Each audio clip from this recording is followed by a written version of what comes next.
whatever may become of my landmark dissertation and my work. Somebody might ask, due reasonableness, did I know that my work was going to be stolen? Did I mean to give it away? Did I truly try to protect lives that were being threatened by leaving copyright in the hands of police authorities? Did I do it to compensate um, the empowered attackers? Did I have in mind profiteering? I know that I am entitled to my work and that I'm attacked routinely for saying that. But the truth is that my imaginary audience was a hypothetical peer who wanted to know the truth in a time of emergency. It doesn't amount to much more than that. It's a news instinct among journalists, which is why I felt so betrayed by the type of Christopher Hitchens who laughed about it. You could see that I was tortured in the scars on my face. Nothing to laugh about. The University of Pittsburgh, when it used its closed circuit monitoring through Westmoreland County from Mel Gibson, um, should have immediately detected that I had been held hostage from the soundtrack. They were in on it, so they pretended to be fools. And in fact, Wesley Posvar bragged in the Pitt News about neuropsychiatry. Um, they had used me as a dummy and a golem.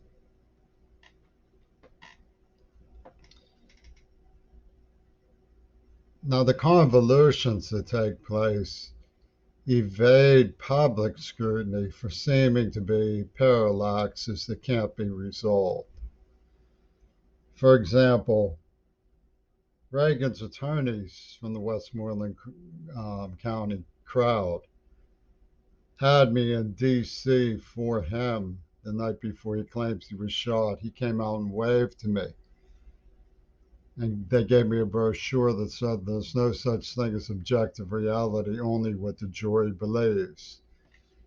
That's very closely identified with Alexander Dugin, the right wing Russian philosopher prompting Vladimir Putin. The idea that something becomes true because people are led to believe it.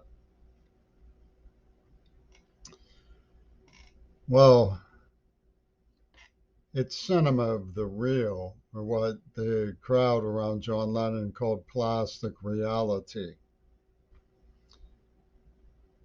And when you look carefully at the fact that a fiendish script was planted on me, a look-alike of the person who wrote the script, who was never mistreated in the way that I have been, tortured in the way I have been, terrorized in the way I have been, abused and mutilated in the way that I have been. Her friends were not suffering murder and rape in the way that mine have been. Appears on the cover of one of John Lennon's best friend's records before they claim he was done in, with a soundtrack for the cinema of the real called Double, as in body double, fantasy. Clint Eastwood said they used to call where eagles there, where doubles there. So rather than try to resolve these parallaxes that summon grave concern that, for example, the old story Paul is dead was a dry run, a rehearsal for what they were planning, which was to use John Lennon stepping out as a Houdini for a gimmick. Might raise questions as to why zapping him right between the eyes and having all the children sing is white for Japanese mourning, and why a Japanese woman would be mourning JFK anyway. They released that album November 22nd, 1968, after the Prague Spring, when Martin Luther King and Robert Kennedy were both murdered. And they finished up this play with Revolution Number 9. And the script that they sent me was also acutely Japanese. It talked of Nabucco's stupid code about what boys should do and girls should do. Nabucco, I now know, was the star of a film called Children of Hiroshima. There was a woman in the neighborhood named Asako, which means dangerous actions. Shiono, as in vengeance of Shi-Ono. And they hotwired this all up with great ingenuity in the Eastminster district of Pittsburgh with the help of Bernard Wadmaker, who had been a psychiatrist at Attica State Prison and an associate Confederate of the Todd family who worked with Governor Milton Schaap, and whose father mysteriously showed up on my father's last book about Governor George Leader before Daddy died in a play that John Erlin Murr worked with John Erlin. And Murr Erlin told me that the Heinz Center was rejecting a nutrition center. No sooner my father showed up with a loss of appetite and perished. And they put on his obituary the German Green Party injecting parochial values, and I don't know who. At the Pittsburgh Post-Gazette, they really did. If you turn it over on its back, that's what's there. My father was known to reroute around German airspace. He was so angry about World War II. And his voice had been heard off the coast of northern Japan because he was lieutenant in the radio room of the Little Queen, an aircraft carrier. Pittsburgh veterans called me Little Jim McQueebate to do honor to me as rented the litter of the Little Queen.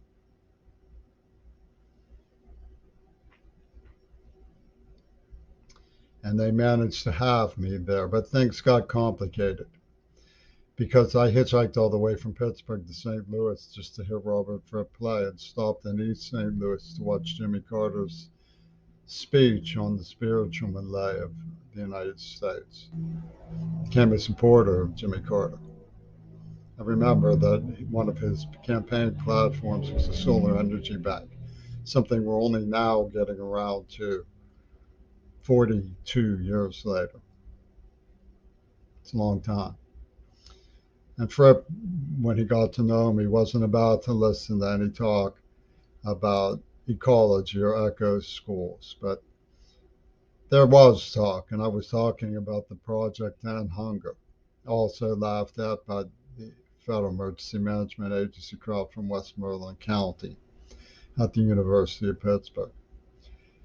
Buckminster Fuller, I pointed out, had said that there's a differential between the carrying capacity of the earth and the way our government schools teach us to behave. If we had eco schools, we could have a lusty carrying capacity, wouldn't require genocidal depopulations. But you know how they feel about people in the margins.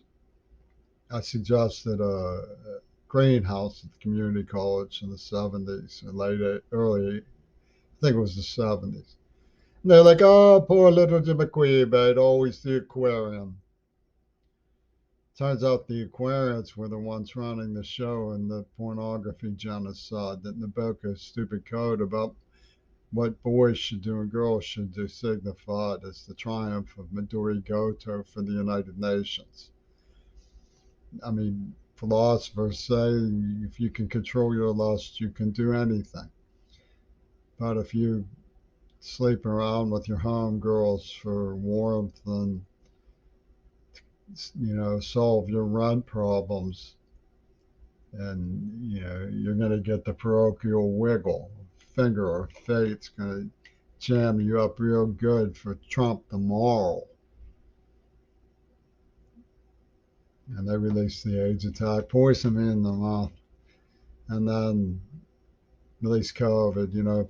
John Lennon was always saying, "I'll take the young and healthy." So geriatricide is in his ballpark. Just kick the grannies out, get rid of them.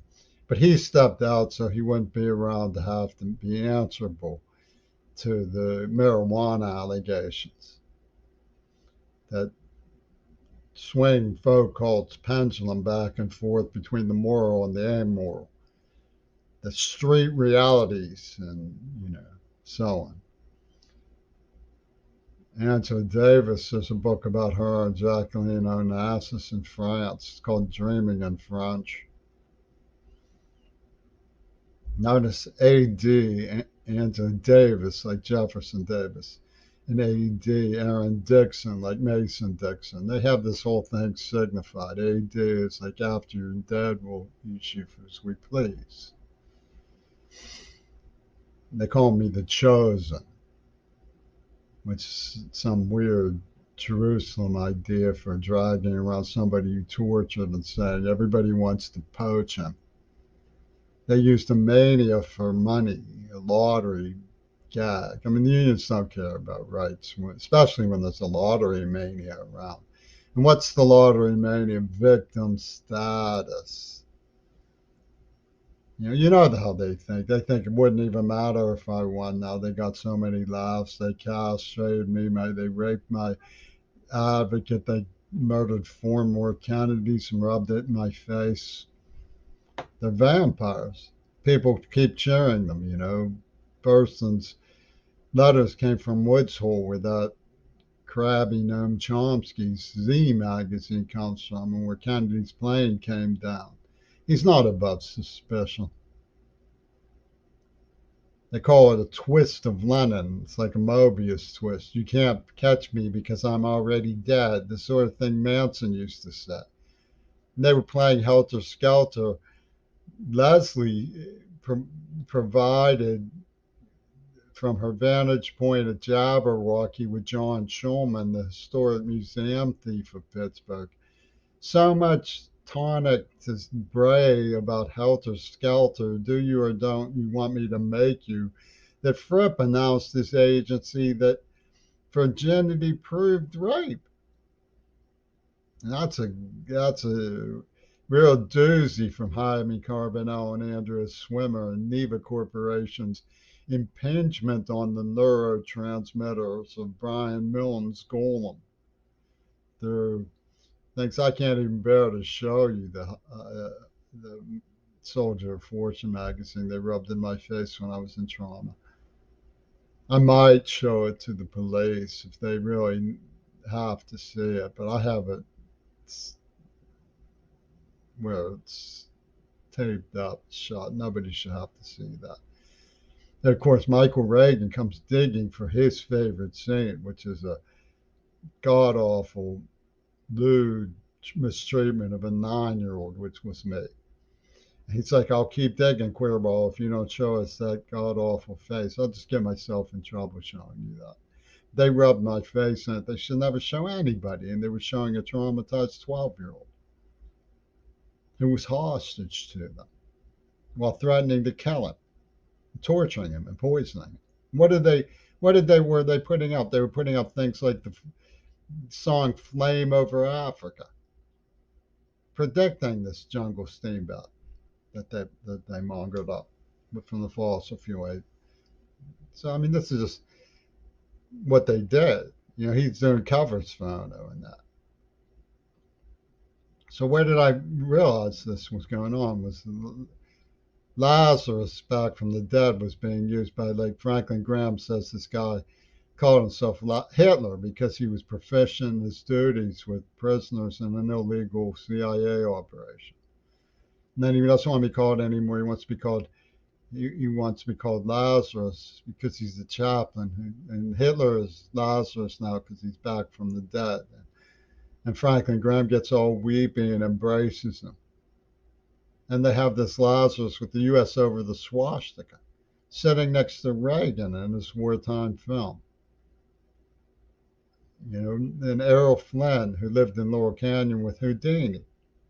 Where did I get the idea?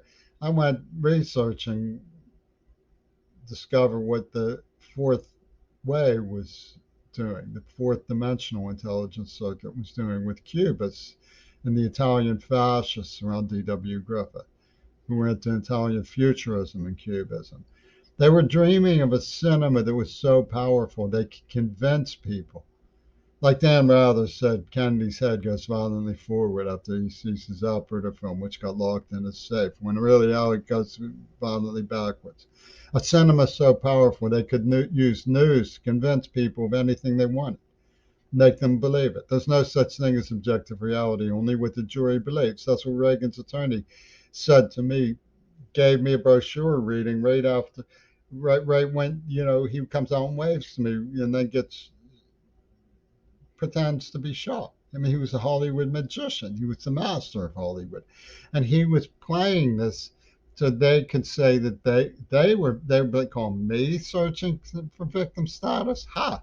They tortured me. They were saying that they were once confiscating victim status and getting a monopoly on victim status because the script is about murdering JFK. Oh, the children saying they want everybody to change their values, change sides, they want to flip the society over to loyalty, that they did right to maintain the status quo rather than looking at echo schools to encourage our carrying capacity and our health.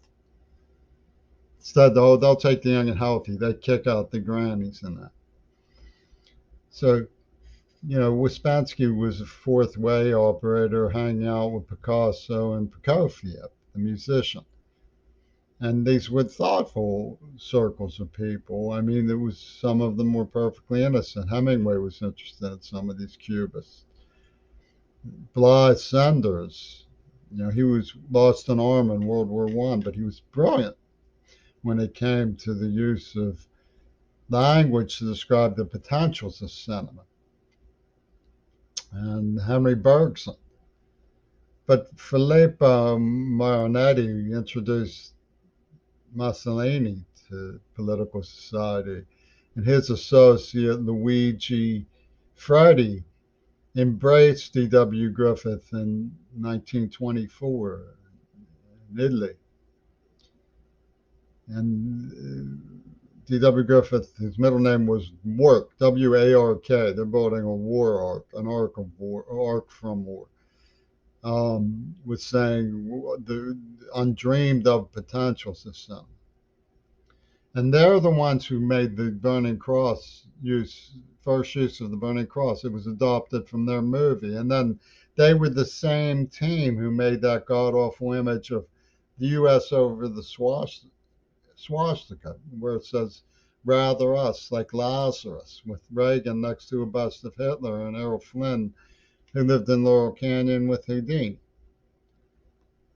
So, the NAACP says no. They say, oh, you're trying to make off with a penny.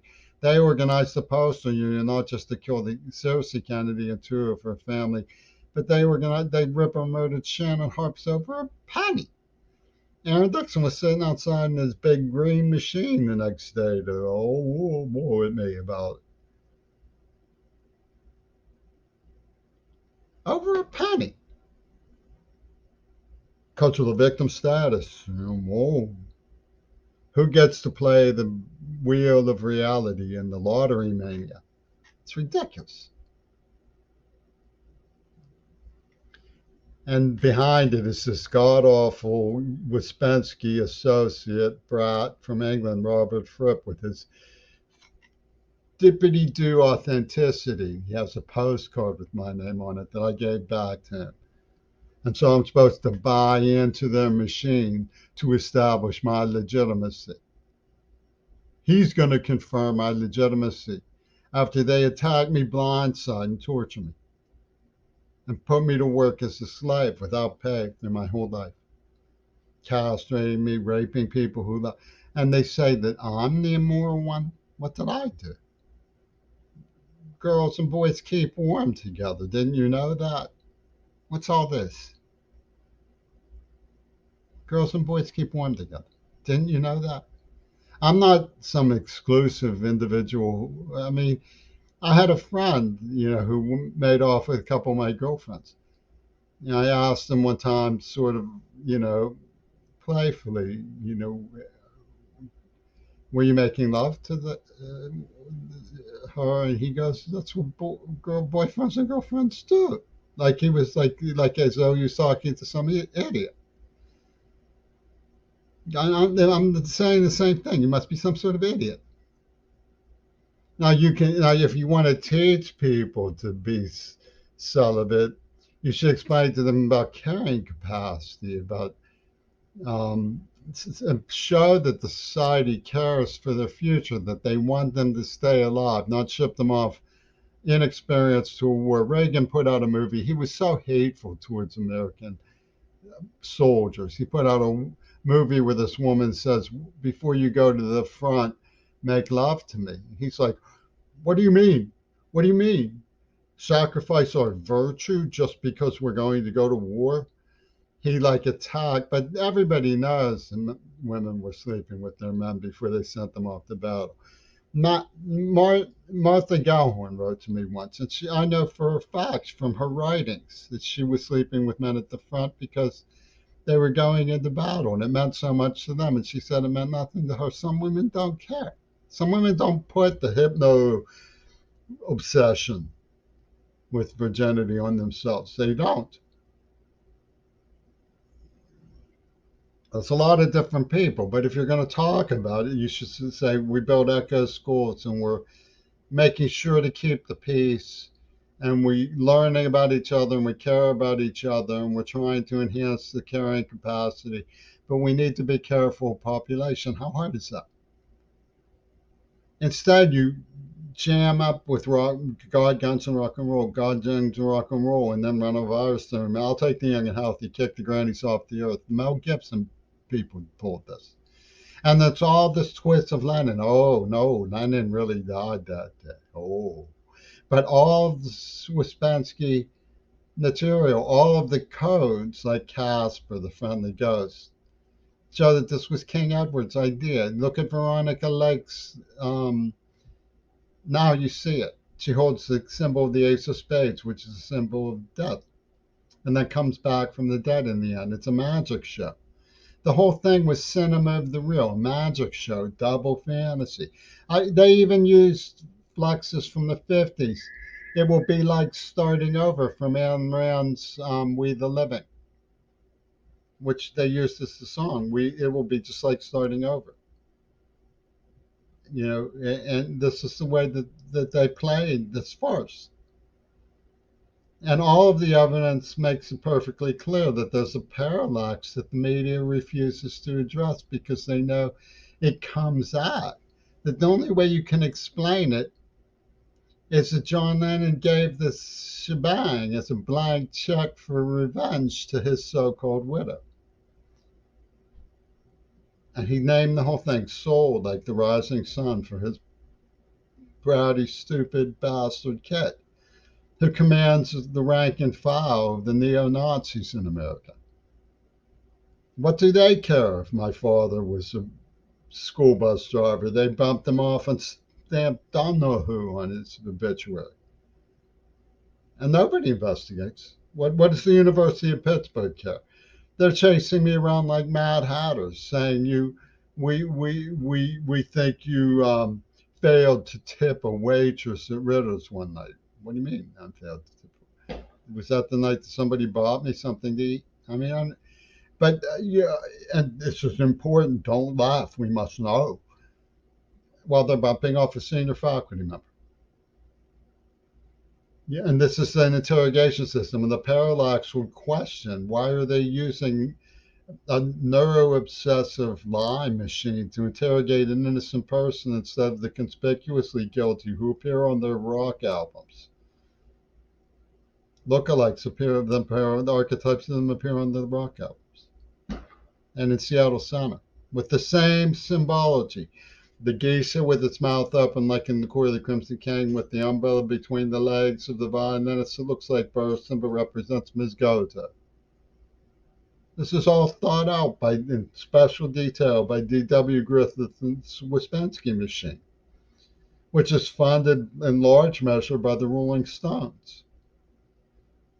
And the Parallax view would say there's no way to explain this except that John Lennon faked it. And it was a soundtrack. It was a script for a cinema of the real, taking cinema to such a dimension, the fourth dimension, that it convinces the entire world of a fabricated reality. They vamoose the body. They put it up in cremate.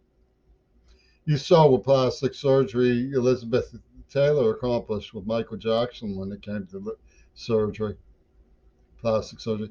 I mean, they named Casper the Friendly Ghost after getting Weasley to Argentina. And they showed the whole fourth dimensional enterprise that surrounds Dealey Plaza, dun, dun, dun, dun, dun, for the benefit of Mr. K. The hogshead of real fire. And then the Jack Ruby mission comes out with Gail Raven and hair, which they even have looking like a nuclear explosion. What gives? The animosity of that horrible Yoko Ono is what gives. And he gave her the drill of special, scripting. You could have saved me, Jimmy Crary. What did I know about it? I was a 9-year-old being abused, tortured by the criminally insane who had fabricated this whole thing. They're like, only you could have stopped it. Only I could have stopped it. I'm the only person who has tried to stop it. But they have this parallax view where everybody accepts the nature of reality is what they believe. And everybody believes, clap, clap for Sean Lennon, that he's the sacred victim. Clap, clap for Sean Lennon, the sacred victim. So he gets to get Kennedys killed and retarded girls or the girls with Down syndrome raped. He gets to get black girls to give the tip off that seriously he's going to be killed as a white. For the Green Party, which is, largely Chinese film actresses like Ming-Na Wen and so on, working with Mel Gibson. But they have special arguments for neurohypnography that they pull and, and get away with because the white has been sassy. The white has been sassy. It won't promise us the divvies at the mission.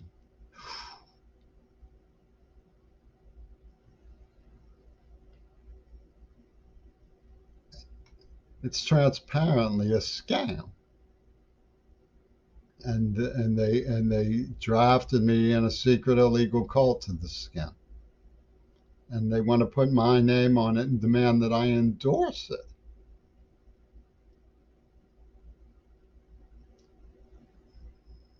While saying the only thing that matters is that John Lennon was said to have died. And that wipes out all the people who might have been saved if they had warned, if they had practiced echo schools, if they had social distanced when AIDS first happened. They didn't care to. They saved that for later to transform us into a behavioral mode. What's wrong with just explaining why they feel that that's necessary in open debate? They don't want to do that. They come up with slogans like "read my lips." I mean, it's to make a laughing stock of a deaf person, and the castration is justified because virginity proves rape, and this is literally what they've argued incessantly. They call it the nature of reality at the University of Pittsburgh. Did you notice that the Fernhollow Bridge collapsed? This is their professionalism. Just a few blocks away from where they said I was the reckless driver at Kelly Elementary. What did I do wrong? I tried to save the lives of black children. I was indignant and furious passenger who quit the job over it and got into direct confrontation with the foreman. That's all I did wrong. I protected black children. And the NAACP started accusing me to protect John Shulman and who was ripping off the museums, and his Postal Service union, who murdered Shannon Harps over a penny, who murdered Cersei Kennedy and two other Kennedys, to maintain the myth that the black was wronged some mysterious way that only Yoko Ono and Ming Na Wen know how to rectify. And they call it the Green Party. They drive around in big machines and call it the Green Party. They stamp Donahue on the back of professors who drive school buses in their spare time after they're killed through magic finger, Merlin wizardry, or timing at least. And it's all timed, you know, Van Sickle and Stravinsky and Prokofiev and Fripp and whoever the wizard was from Germany who used to conduct the symphony and then sit out in the suburbs and say, "You're not nice to me. You don't love me properly. You must do homage to me." You know, God bless him. May he rest in peace. His name will come back to me eventually. But they synchronize and synthesize and leave everyone quite numb. And they put on their doors at Carnegie Mellon, neurotransmitters take a holiday. Neurotransmitters take a holiday. They're talking about thinking processes being neurotransmitters. And then the natural language system with a Neva pornographic actress drills into the psyche of a neurotrauma from an Israeli extremist in neurobehavioral research who was traumatic in state prison, now working for Penis Gabriel, and sucks out soundtrack of horrible things that were brutally acted into a hostage child from the time he was 9 years old, who couldn't escape. He used to hide in a towel closet. Sissy, they called him. Queer bait, they called him. When they kidnapped him in stolen cars and beat his brains in with slaughtering blows to the head, unprovoked, blindside, and called it a duel. Paul McCartney. He named the gang who kidnapped me the Pitmans after his band, the Quarrymen. And they'd even call me Old Quarry. And they took me to Kansas State and they gassed me while I get these letters from Israel telling me, "Oh, I love you, man. You are so wonderful. Name your children after me. You'd be my biggest fan."